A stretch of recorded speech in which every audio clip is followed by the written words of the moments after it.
The observation deck of Nexus Station stretched across 3 kilometers of reinforced transparent aluminum, offering a breathtaking view of the Andromeda Gateway where 7 different star systems converged in a brilliant display of cosmic light. Captain Marcus Vale stood with his hands clasped behind his back, watching as yet another transport vessel departed carrying the belongings of another failed suitor. The sleek craft disappeared into the swirling nebula, its passenger compartment notably empty of any returning dignitary.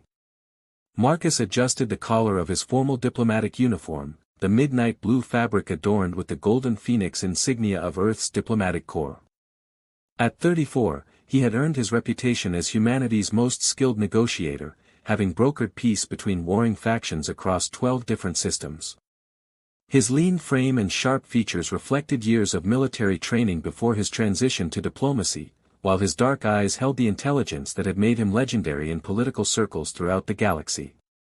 "Another one gone," Admiral Victoria Cross observed as she approached, her silver hair pulled back in the regulation style that emphasized the stern lines of her weathered face. "That makes 17 failed attempts in the past 3 months. The Crystalline Empire's princess is becoming quite the legend herself." Marcus turned from the viewport, his expression thoughtful rather than concerned. "What do we know about the actual trial process? The official reports are frustratingly vague." Admiral Cross activated her holographic display, showing a 3-dimensional representation of the Crystalline Empire's homeworld.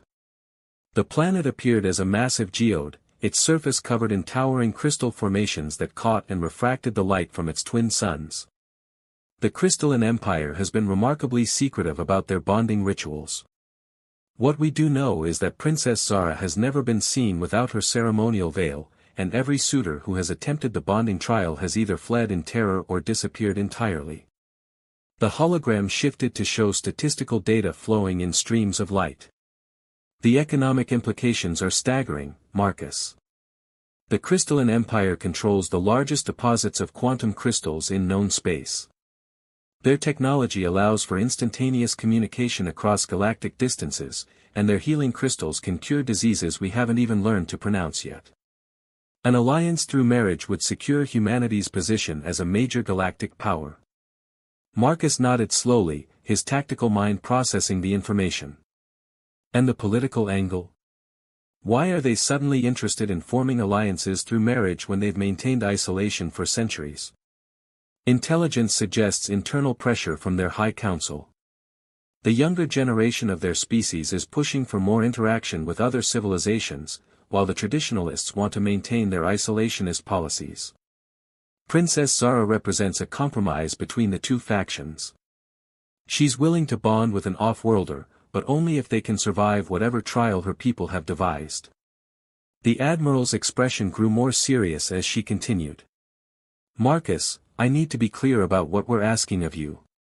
The last 3 suitors were from species with natural psychic abilities, enhanced physical capabilities, and advanced technological integration with their biology. None of them returned. We're sending a human into a situation that has defeated beings far more physically capable than we are." Marcus moved closer to the viewport, watching as a Crystalline Empire transport approached the station. The vessel was unlike anything in conventional design, appearing to be grown rather than built, with organic curves that seemed to pulse with internal light. "That's exactly why it might work, Admiral. Every other species has tried to approach this challenge with their natural advantages. Perhaps the key isn't having superior abilities, but having something different entirely." "And what might that be?" "Human stubbornness, for one," Marcus replied with a slight smile. "Our tendency to ignore impossible odds and find alternative solutions. Most importantly, our capacity for genuine emotional connection across species barriers. Every report I've read suggests that other species approach this trial as a political or strategic challenge. What if it's actually about something more fundamental?" Admiral Cross studied the approaching crystalline vessel through the viewport. "You're suggesting this is about emotion rather than capability?" "I'm suggesting that humanity's greatest strength has never been our physical prowess or our technology. It's our ability to form genuine bonds with others, even those completely different from ourselves. Look at our history in this galaxy. We've successfully integrated with more diverse species than any other civilization, not through conquest or superior technology, but through our willingness to understand and accept others. The station's communication system chimed with an incoming message. Nexus Station Control to Captain Vale. The Crystalline Empire delegation has arrived and requests your presence in Diplomatic Bay 7. Marcus straightened his uniform one final time, his movements precise and confident. Admiral, I want you to know that I understand the risks. But I also believe that humanity has something unique to offer in this situation. Our emotional resilience, our adaptability, and our genuine curiosity about other life forms might be exactly what this trial is designed to test. Admiral Cross extended her hand in a firm handshake. Captain, if anyone can succeed where others have failed, it's you.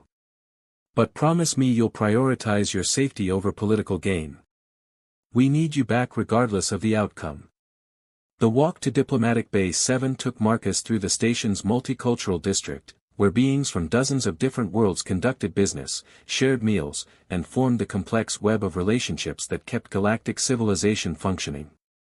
He passed a group of methane-breathing Vorthan merchants discussing trade routes with silicon-based Geodians, their translator devices working overtime to bridge the gap between completely different forms of consciousness. This diversity, Marcus reflected, was humanity's true calling in the galaxy.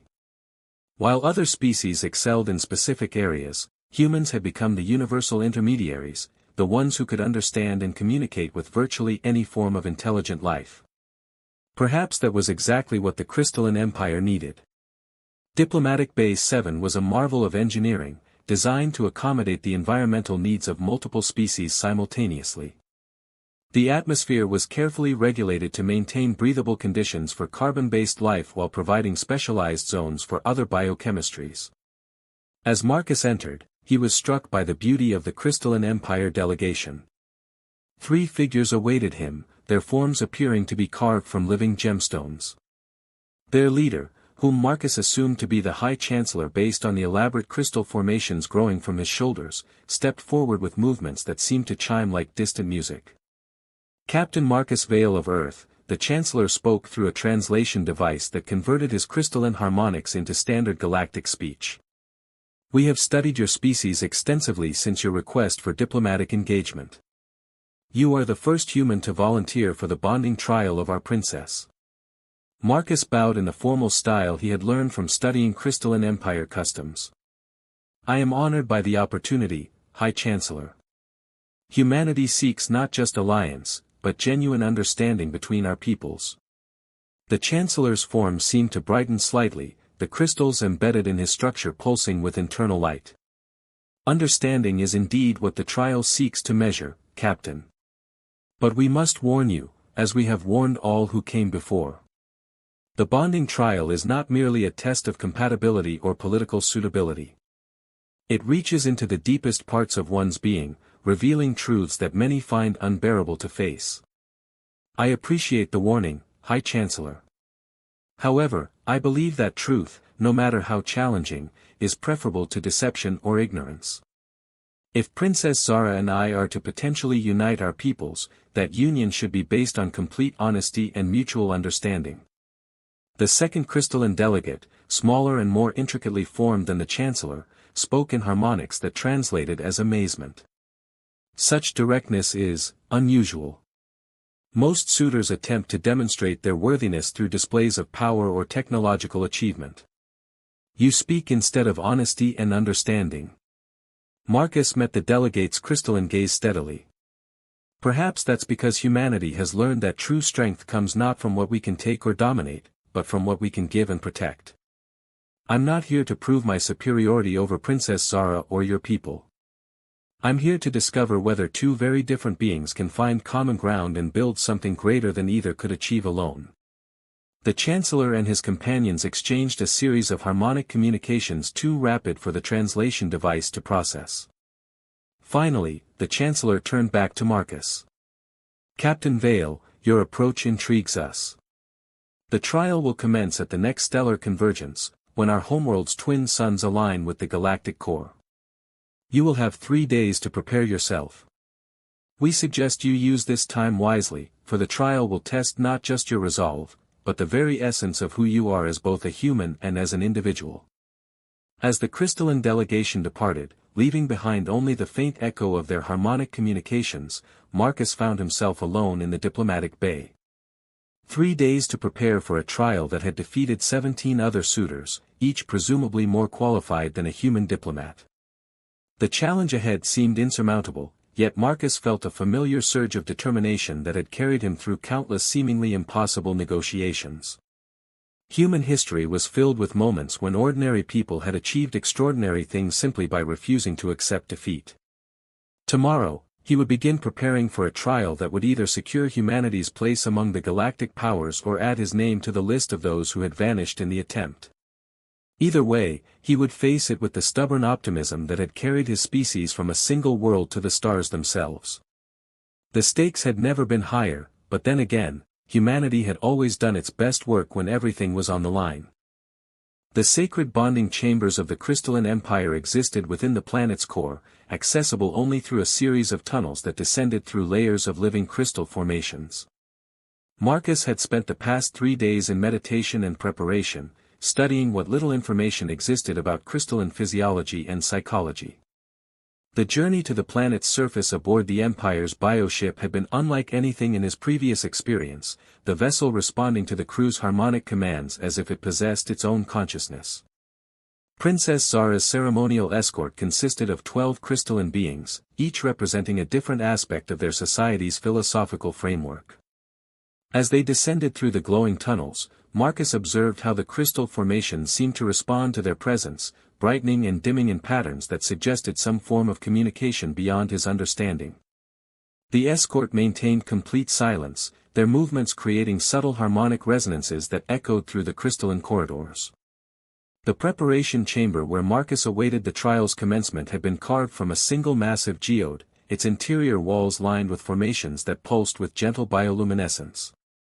The atmosphere had been adjusted to accommodate human physiology while maintaining the specific harmonic frequencies that crystalline beings required for optimal consciousness. A meditation alcove provided Marcus with the opportunity to center himself mentally for whatever challenges lay ahead. Marcus reflected on the conversations he had conducted with the few xenobiologists who had studied crystalline society from a distance. Their species appeared to communicate through multiple layers of consciousness simultaneously, combining verbal harmonics with emotional resonances and crystalline bioelectrical fields. The bonding trial, according to theoretical models, likely tested compatibility across all these communication channels rather than focusing on any single aspect of interaction. The arrival of Princess Zara's ceremonial guard announced the beginning of the trial proper. 12 crystalline beings entered the preparation chamber in perfect formation, their harmonic communications creating complex musical patterns that seemed to resonate within Marcus's chest cavity. The lead guardian, distinguished by the elaborate crown-like crystal formation extending from her cranium, approached Marcus with movements that appeared to flow like liquid light.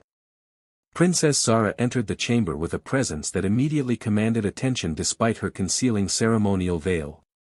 Her form suggested the same basic humanoid structure as other crystalline beings, but with proportions and movements that conveyed grace and intelligence beyond anything Marcus had previously encountered. The veil itself appeared to be woven from crystallized light, shifting between transparency and opacity in patterns that seemed to follow her breathing rhythm. The ceremonial protocols required Marcus to demonstrate his understanding of crystalline customs through a series of formal gestures and harmonic responses. His months of preparation proved adequate as he successfully completed each required element, earning approving resonances from the assembled guardians. Princess Zara observed these proceedings without comment, though Marcus sensed a quality of attention that suggested she was evaluating aspects of his performance beyond mere protocol compliance. The trial chamber itself defied conventional description, appearing to exist partially outside normal three-dimensional space. Crystalline formations extended in impossible directions, creating geometric patterns that challenged human visual processing.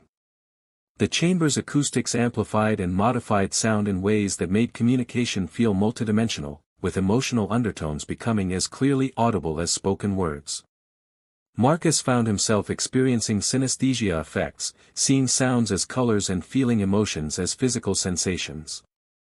Princess Zara positioned herself across from Marcus in the chamber's center, the space between them filled with floating crystal formations that pulsed with internal light. Her veil began to shift and change, becoming more transparent as the trial's first phase commenced. Marcus could begin to distinguish features beneath the concealing material, though the details remained tantalizingly unclear. Her movement suggested confidence and curiosity rather than the fear or hostility he might have expected. The first test involved direct harmonic communication without translation assistance. Marcus discovered that human vocal cords could produce approximations of crystalline harmonics, though the emotional resonances required conscious control of breathing and heart rate patterns he had never previously attempted. Princess Zara's patient guidance helped him achieve basic communicative harmony, their combined sounds creating music that seemed to please the chamber's crystalline formations. As the harmonic exercises continued, Marcus began to understand that the trial was evaluating emotional authenticity rather than technical proficiency. Princess Zara's responses to his harmonic attempts revealed personality traits that fascinated him, her communications conveying intelligence, humor, and a deep curiosity about human psychology. The barriers between their species began to dissolve as they discovered common emotional wavelengths despite their vastly different physiologies.